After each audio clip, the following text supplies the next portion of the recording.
మసాలాలో సహజమైన రుచి ఎన్ఎస్పీ మసాలాతో 100% natural spices, no chemicals and preservatives, pure flavour, strong aroma with NSP masala. Visakha తీరంలో ఇంకా స్పష్టంగా చెప్పాలంటే ఉత్తరాంధ్రలో మరొక మణిహారం వేదిక కాబోతుంది. దేశంలోనే ఒక ప్రతిష్టాత్మకమైనటువంటి విద్యా సంస్థ అలానే చెప్పాలా, లేదా సాంకేతికంగా చూస్తే ఇది ప్రపంచానికే తలమానికమైనటువంటి ఒక వ్యవస్థగా మారబోతుందని చెప్తున్నారు. ఏంటది?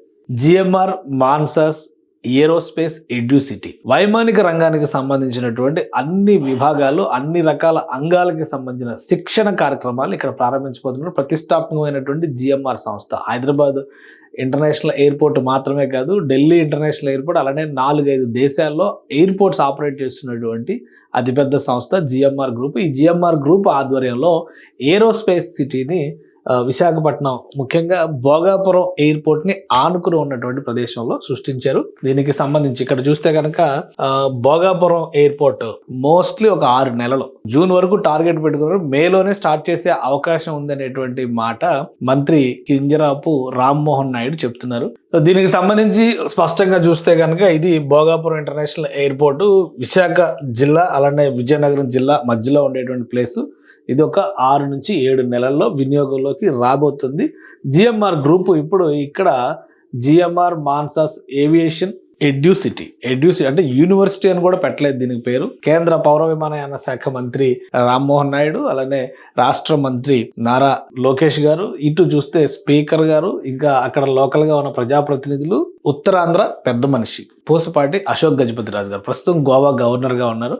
మాన్సాస్ ట్రస్ట్ గురించి మనకు తెలుసు. మాన్సాస్ ట్రస్ట్ గత జగన్మోహన్ రెడ్డి ప్రభుత్వ హయాంలో ఒక వివాదాస్పదమైనటువంటి నిర్ణయం వలన తెరపైకి వచ్చింది. ఇప్పుడు మాన్సాస్ ట్రస్ట్ 100 ఏళ్లుగా ఎంతో సేవ చేస్తున్నటువంటి వ్యవస్థ. ఇప్పుడు ఆ ట్రస్ట్ ఆధ్వర్యంలో జిఎంఆర్ గ్రూప్తో కలిసి ఈ ఏవియేషన్ ఎడ్యూసిటీని డిజైన్ చేశారు. దీనికి సంబంధించి చాలా ఆసక్తికరమైనటువంటి అంశాలు ఉన్నాయి. ఇక్కడ ఎంఓయూ కూడా మార్పిడి చేసుకున్నారు. దీనికి సంబంధించినటువంటి ఆసక్తికరమైనటువంటి అంశాలు ఏంటి అంటే, ఇది మాన్సాస్ సింబల్, ఇది జిఎంఆర్ సింబల్, ఇది ఆంధ్రప్రదేశ్ ప్రభుత్వ సింబల్.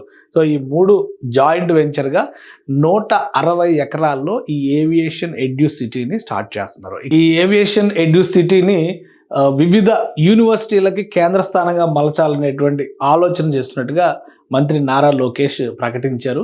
గతంలో దీనిపైన చాలా వర్క్ చేశారు. భోగాపురం ఇంటర్నేషనల్ ఎయిర్పోర్ట్ అందుబాటులోకి వచ్చేసరికి ఇక్కడ ఏవియేషన్ రంగానికి సంబంధించిన వివిధ విభాగాల సర్వీసెస్ అన్నీ కూడా దానికి, ఎందుకంటే O&M అంటారు, ఆపరేషన్స్ అండ్ మేనేజ్మెంట్, వాటితో పాటు ఓవర్ హాలింగ్ అని కూడా అంటారు. వాటికి సంబంధించినటువంటి ప్రక్రియలన్నీ ఇక్కడ చేసే విధంగా దీన్ని డిజైన్ చేశారు. $10 బిలియన్ ఎంఆర్ మార్కెట్ ప్రపంచవ్యాప్తంగా ఉంది. 2034 నాటికి అంత పెరుగుతుంది. దానిలో కనీసం 25 లక్షలు అంటే 25% మంది తెలుగు వాళ్ళు, తెలుగు యువత, తెలుగు వర్క్ ఫోర్స్ ఉండాలనేటువంటి ఆలోచనతో దీన్ని డిజైన్ చేసినట్టుగా రాష్ట్ర ప్రభుత్వం చెబుతోంది. సో ఈ ఏరో సిటీ కనుక అందుబాటులోకి వస్తే ఇక్కడ కేవలం జిఎంఆర్ గ్రూప్కి సంబంధించి, ఎందుకంటే జిఎంఆర్ గ్రూప్ ఆల్రెడీ ఇప్పటికే ఒక ఏవియేషన్ అకాడమీని రన్ చేస్తుంది. ఇది ఏరో అకాడమీ ఆల్రెడీ రన్ చేస్తుంది. సో ఇది కేవలం ఒక అకాడమీ లాగా, ఇన్స్టిట్యూట్ లాగా, యూనివర్సిటీ లాగా కాకుండా ఒక ఎడ్యూసిటీ లాగా డిజైన్ చేస్తే కనుక అతిపెద్ద వ్యవస్థ. ఇది ఏరోస్పేస్ అండ్ డిఫెన్స్ ఫోకస్డ్ యూనివర్సిటీస్కి ఇది కేంద్ర స్థానం అవుతుంది. ఈ ఎడ్యూసిటీకి ఏంటంటే ఉత్తరాంధ్రలో ఒక కీలకమైనటువంటి విభాగంగా మారుతుంది. 160 ఎకరాల్లో దీన్ని ఎస్టాబ్లిష్ చేస్తున్నారు. జిఎంఆర్ స్కూల్ ఆఫ్ ఏవియేషన్కి సంబంధించినటువంటి దృశ్యాలు మనం చూస్తున్నాము. ఇది భోగాపురం ఇంటర్నేషనల్ ఎయిర్పోర్ట్కి అతి సమీపంలో ఉంటుంది. వైమానిక రంగానికి సంబంధించినటువంటి అన్ని విభాగాలు, వాటికి సంబంధించినటువంటి శిక్షణ కార్యక్రమాలు జరుగుతాయి. వాటితో పాటు అదనంగా ఇతర డిఫెన్స్కి సంబంధించినటువంటి యూనివర్సిటీ వ్యవస్థలను కూడా ఇక్కడ తీసుకురావాలని చెప్పని భావిస్తున్నారు. సో ఇప్పుడు ఈ ఎడ్యూసిటీకి సంబంధించినటువంటి ఎంఓయూ కుదిరింది. ఈ ఎంఓయూ పైన సంతకాలు చేశారు రాష్ట్ర ప్రభుత్వ ఆధ్వర్యంలో. ఈ సంతకాలు జరిగిన తర్వాత ఎంఓయూ డాక్యుమెంట్స్ మార్పిడి కూడా జరిగింది. మాన్సాస్ ట్రస్ట్ దీనికి భూముల్ని ఇస్తుంది. 136 ఎకరాల భూముల్ని డొనేట్ చేసింది ఉచితంగా. అంటే ఆ ప్రాంతంలో ఈ మొత్తం కౌంట్ చేస్తే వేల కోట్ల విలువ ఉండొచ్చు. అన్ని భూముల్ని ఉచితంగా మాన్సాస్ ట్రస్ట్ ఇచ్చింది. మాన్సాస్ ట్రస్ట్ చైర్మన్గా అశోక్ గజపతిరాజు గారే ఉన్నారు.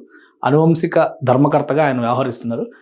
ఇవన్నీ చూసిన తర్వాత ఇక్కడ యూనివర్సిటీని ఏర్పాటు చేయడం, యూనివర్సిటీలు వ్యవస్థలను ఏర్పాటు చేయడం ద్వారా భవిష్యత్తులో గ్లోబల్గా, అంతర్జాతీయంగా ఏవియేషన్ రంగంలో ఒక ప్రముఖమైనటువంటి స్థానం విశాఖ దక్కించుకునే అవకాశం ఉంటుందని చెప్పని మంత్రులు చెప్తున్నారు.